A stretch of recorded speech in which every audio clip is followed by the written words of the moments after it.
Hello guys, welcome on my YouTube channel Compteria. Today we are discuss about Jharkhand special lecture which is very important for 7th JPSC PT and mains exam. Now let us start. पिछले lecture में हम लोगों ने झारखंड की पृष्ठभूमि, शासन व्यवस्था, जनसांख्यिकी, जनजातियों के बारे में शॉर्ट इन्फॉर्मेशन ली थी। अब हम डिस्क्राइब करके इसको पढ़ेंगे कि हर जनजाति की शासन व्यवस्थाएं वगैरह क्या थीं। तो मेरा पहला लेक्चर है हो शासन व्यवस्था। हो शासन व्यवस्था, हो जनजाति पारस्परिक शासन व्यवस्था मुंडा मानकी व्यवस्था के नाम से भी जानी जाती है। हो जनजाति मूलतः मुंडा जनजाति की ही एक उपशाखा है, इसलिए मुंडा और हो जनजाति की पारंपरिक शासन व्यवस्था मामूली अंतरों के साथ मुंडा मानकी ही कहलाती हैं। हो मुंडा जनजाति में पाई जाने वाली यह शासन व्यवस्था विश्व के प्राचीनतम गणतंत्री शासन व्यवस्था का ही उदाहरण मानी जाती है। हो जनजाति की शासन व्यवस्था दो स्तरों में विभाजित है, जिसमें पहला स्तर है ग्राम स्तर। इनके गांवों में ग्राम पंचायत का गठन होता है। यह ग्राम से जुड़े सभी महत्वपूर्ण मामलों पर निर्णय देने का कार्य करते हैं और ग्राम पंचायत की निरंतरता को बनाए रखने के लिए कई अधिकारी, जिसमें कि पहला है मुंडा, ये ग्रामीण शासन व्यवस्था का प्रमुख होता है और ग्राम से जुड़े सभी प्रशासनिक एवं न्यायिक कार्य संपन्न करता है। ये सरना, शासन, अखड़ा जैसे महत्वपूर्ण सामाजिक स्थलों का देखभाल और प्रबंधन कार्य भी करता है। सेकंड है डाकुआ, ये मुंडा का सहयोगी है और मुंडा के निर्णयों एवं आदेशों को गांवों तक पहुंचाता है। तीसरा है दिवरी, ये गांव का धार्मिक प्रमुख व्यक्ति होता है जो पूजा पाठ, पर्व त्यौहार, शादी ब्याह जैसे धार्मिक अनुष्ठानों को संपन्न कराता है। ग्रामीण धार्मिक विवादों को सुलझाने में भी इनकी विशिष्ट भूमिकाएं होती हैं। चौथा है यात्रा दिवरी, यह धार्मिक कार्य संपन्न कराने में दिवरी का सहयोगी होता है। और पांचवा है तहसीलदार, ये गांव के प्रमुख राजस्व अधिकारी होते हैं जो नजराना या पेशकश की वसूली करते हैं। और दूसरा जो स्तर है ग्राम स्तर के बाद वो है परहा स्तर। इसमें 15 से 20 गाँव को मिलाकर एक परहा पट्टी पंचायत का निर्माण किया जाता है, जिसका प्रमुख मानकी कहलाता है। इस पंचायत में अंतर ग्रामीण पंचायतों से जुड़े विवादों का निपटारा भी किया जाता है। इस पंचायत की बैठक में सभी क्षेत्र के मुंडा एवं डाकुआ भाग लेते हैं और निर्णय सर्वसम्मति से किया जाता है। इनके मुख्य अधिकारी मानकी हैं। यह परहा पंचायत के प्रमुख होते हैं और पंचायत की अध्यक्षता एवं महत्वपूर्ण विवादों पर निर्णय करते हैं। शुरू में मुंडा मानकी किसी प्रकार के लगान वसूली कार्य नहीं करते थे, लेकिन मुगल काल में नागवंशी राजाओं को जब नियमित कर देने हेतु बाध्य होना पड़ा, तो नागवंशी राजाओं ने मुंडा मानकी की सहायता और जागीरदारों की मदद से लगान वसूली का कार्य शुरू कर दिया। सन 1793 में स्थायी बंदोबस्त लागू होने के बाद इनके क्षेत्रों को लगान जमींदार वसूल करने लगे। इस प्रकार से हो जनजाति का शोषण करते रखते थे। ऐसे में ही हो जनजाति मुंडा के साथ मिलकर कई विद्रोह में शामिल हुए और कई विद्रोह किए। परिणाम स्वरूप 1833 में विल्किंस रूल के द्वारा अंग्रेजों ने इस क्षेत्र में फिर से मुंडा मानकी व्यवस्था को पुनर्बहाल करा दिया। Now the second very important, Munda शासन व्यवस्था। मुंडा जनजाति की पारंपरिक शासन व्यवस्था मुंडा मानकी व्यवस्था के नाम से बोली जाती है। झारखंड में मुंडा जनजाति का प्रवेश 600 BC में हुआ था और ये जनजाति कबीला समुदाय के रूप में झारखंड में प्रवेश करती हैं और जंगलों को काटकर खेती करने लायक भूमि का विकास किया। और धीरे धीरे इनकी आबादी बढ़ने के बाद अगल बगल के ग्रामीण समाज विकसित होते गए। जिन ग्रामीण समाजों को कीली के नाम से जाना जाता था, यह जनजाति जंगल साफ कर बनाई गई खेती योग्य भूमि पर सभी लोगों का सामूहिक अधिकार होता था, जिसमें मूल गांव को खूंट कहा जाता था। अब मुंडाओं में खूंट कटी प्रथा विकसित हो गई। यहीं से गणतंत्री प्रणाली भी जन्म लेगी। यहीं से गणतंत्र प्रणाली का जन्म हुआ है। यह जनजाति खूंट कटी गांव की व्यवस्था के संचालन हेतु विकसित की गई मुंडा मान की व्यवस्था विश्व का प्राचीनतम गणतंत्र माना जाता है। विश्व का सबसे प्राचीनतम गणतंत्र इसी व्यवस्था को माना जाता है। खूंटकट्टी गांव में प्रशासनिक व्यवस्था के संचालन के लिए खूंटकट्टी पंचायत की स्थापना की गई, जिसका प्रमुख हातू मुंडा कहलाता था। उसके बाद कई खूंटकट्टी गांवों को मिलाकर एक परहा पंचायत बनाने लगे, जिसका प्रमुख मानकी होता था। इसलिए इस व्यवस्था का नाम मुंडा मानकी व्यवस्था कहा जाता है। मुंडा जनजाति में व्याप्त ये व्यवस्था त्रिस्तरीय थी, जिसमें पहला स्तर था ग्राम स्तर। मुंडा जनजाति में मुख्यतः कीली गांवों में ग्राम पंचायत का गठन किया जाता था, जो उस क्षेत्र में निवास करने वाले लोगों के आपसी विवादों का निपटारा करते थे। और इनके अधिकारियों में पहले थे मुंडा। यह कीली ग्राम के प्रमुख होते थे और इनका पद वंशानुगत चलता जाता था। यह अपने अधिकार क्षेत्र वाले ग्राम में महत्वपूर्ण फैसला देने का कार्य करते थे। दूसरा जो स्तर था खूंट स्तर था। मुंडा जनजाति के पारंपरिक गांव खूंट गांव कहते थे, और जहां अखड़ा सरना शासन जैसे केंद्र होते थे, वहां खूंटकट्टी पंचायत की स्थापना की गई। और इस व्यवस्था की देखभाल करने हेतु हातू मुंडा, पाहन, पनभरा और पढ़ा या परहा स्तर के अधिकारी नियुक्त किए जाते थे। तो हातू मुंडा क्या थे? ये खूंटकट्टी गांव के प्रमुख माने जाते थे। हर परिवार के बुजुर्ग सदस्य मिलकर हातू मुंडा का चुनाव करते थे। हातू का अर्थ क्या है? गांव, और मुंडा का अर्थ है प्रमुख। तो ग्राम का प्रमुख ही हातू मुंडा कहलाता था। दूसरे पाहन थे। ये गांव के धार्मिक प्रमुख व्यक्ति थे। गांव में शांति बनाना, पूजा पाठ करना, बलि चढ़ाने का कार्य करना, इन कार्यों के संपादन हेतु लगातार मुक्त भूमि दी जाती थी, जिस भूमि को डाली कटारी कहते हैं। पाहन गांवों को भूत प्रेत से बचाने हेतु एक विशिष्ट पूजा भी करता था, और इस कार्य के संपादन के बदले कुछ अतिरिक्त भूमि दी जाती थी, जिसे भूत खेता कहा जाता था। तीसरा अधिकारी पनभरा, जो कि पाहन का सहयोगी और पाहन की अनुपस्थिति में धार्मिक कार्यों को संपन्न कराता था और अधिकारी जो था वो करता था काम। और तीसरा स्तर जो था इस व्यवस्था में वो था पढ़ा स्तर। मुंडा जनजाति में कई खूंटकट्टी गांवों को आपस में मिलाकर एक अंतर ग्रामीण पंचायत स्थापित की गई थी, दो या दो से अधिक गांवों के बीच उत्पन्न होने वाले सभी प्रकार के विवादों का निपटारा करता था। इसको ही परहा पंचायत कहते हैं। परहा खूंटकट्टी पंचायत से बड़ी एक प्रशासनिक इकाई थी। इसे मुंडा जनजाति की सर्वोच्च न्यायपालिका, कार्यपालिका तथा विधायिका की संज्ञा दे सकते हैं। इस स्तर पर भी दो अधिकारी कार्य करते थे। पहला था मानकी। यह पंचायत का प्रमुख होता था और ये वंशानुगत पद होता था। यह अंतर ग्रामीण विवादों का निपटारा करता है। और दूसरे जो अधिकारी थे वो परहा राजा कहलाते थे। ये पंचायत के सर्वोच्च पदाधिकारी होते थे। इनका निर्णय अंतिम माना जाता है। परहा राजा को कार्यों में सहयोग देने हेतु कर्ता, दीवान, कोतवाल और पांडे जैसे अधिकारी भी होते थे। गणतंत्रीय प्रणाली के साथ साथ इस जनजाति में आरंभ से ही राज निर्माण की प्रक्रिया भी देखी जाती है।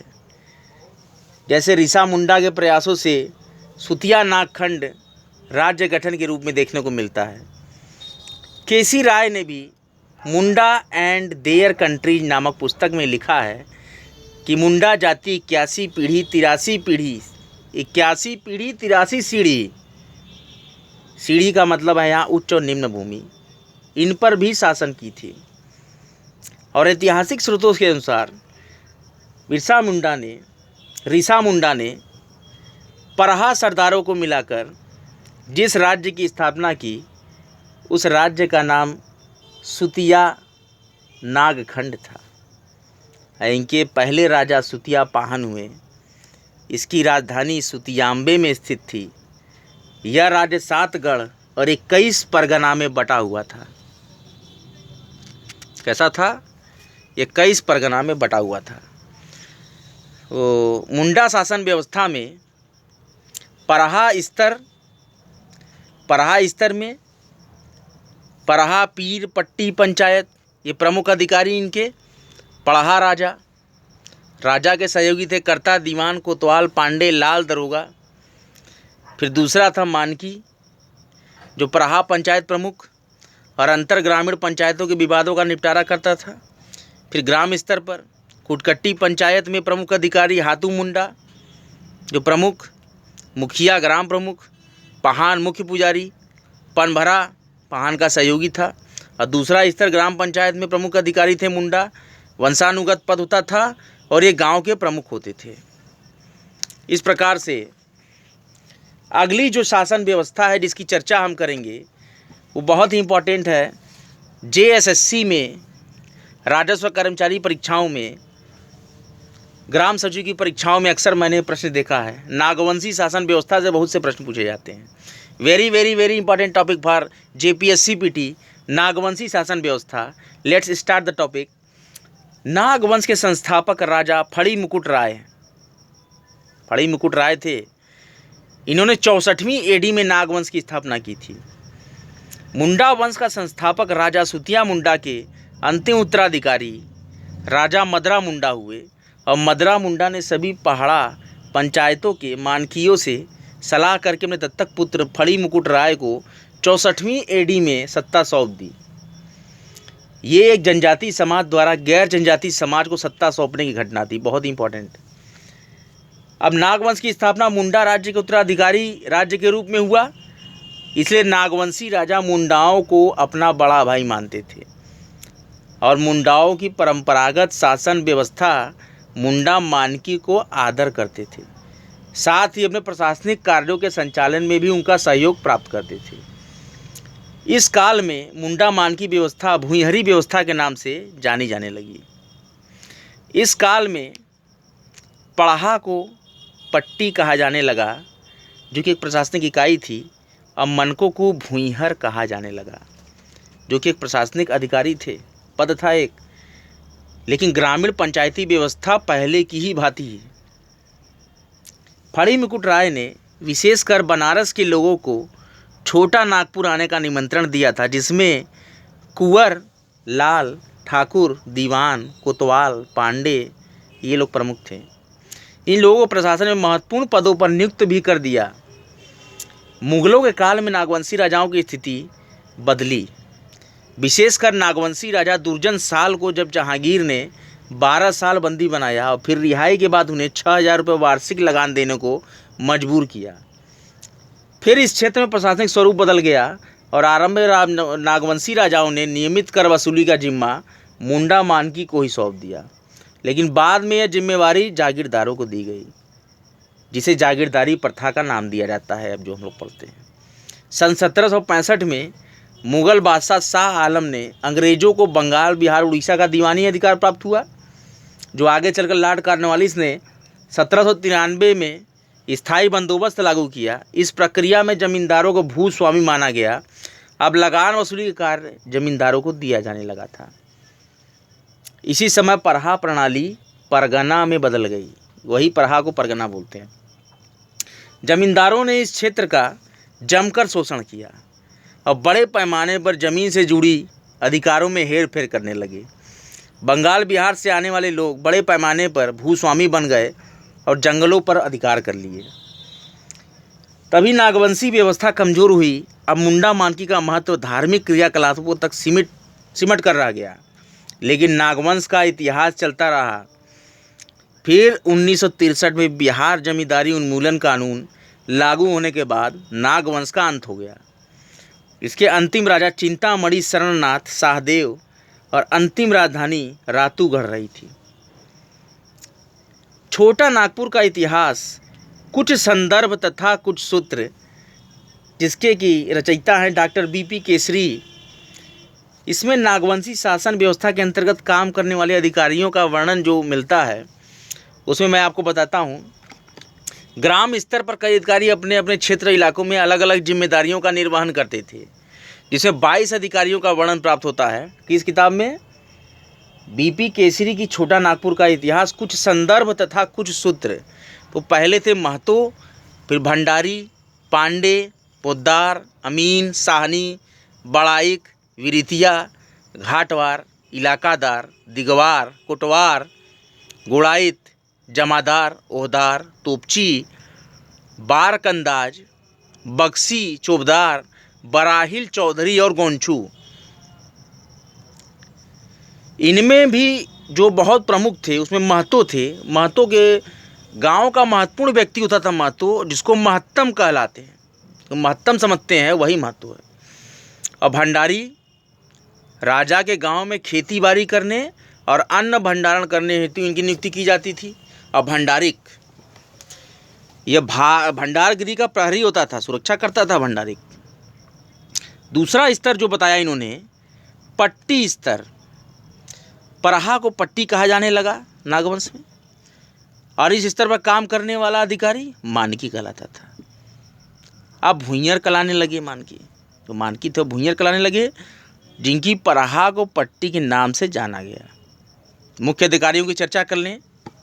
भुइंयर मानकी पद का बदला हुआ स्वरूप है, परंतु इस काल में भुइंयर के न्यायिक और राजनीतिक अधिकार को लंबे काल तक बने रहे, जबकि उनके आर्थिक अधिकार में कटौती की गई।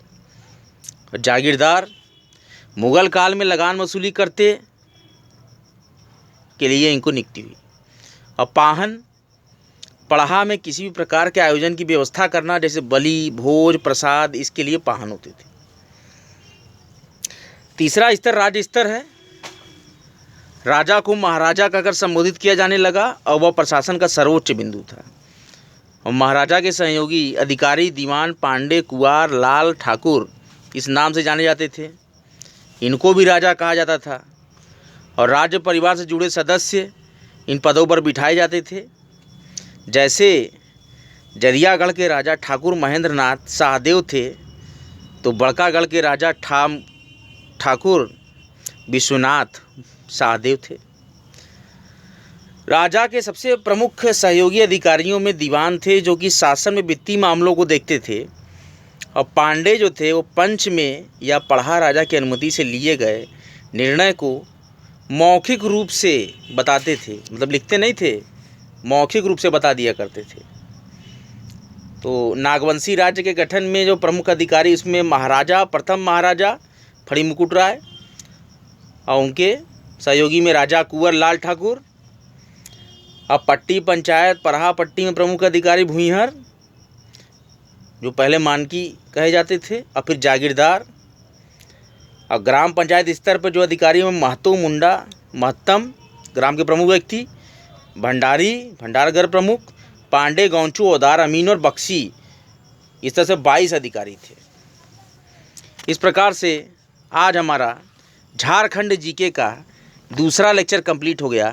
तो आज का लेक्चर आपको कैसा लगा, कमेंट बॉक्स में ज़रूर कमेंट करें। मेरे चैनल को लाइक करें, सब्सक्राइब करें और बेल आइकन को ज़रूर प्रेस कर दें। आगे भी जेपीएससी पीटी के लिए मेरे तमाम लेक्चर्स आते रहेंगे और आप इसका लाभ लेते रहिए। लेकिन कमेंट बॉक्स में ज़रूर से कमेंट कीजिए और बताइए लेक्चर्स आपको कैसा लगा। मेरे चैनल का नाम है कॉम्पटेरिया। जय हिंद।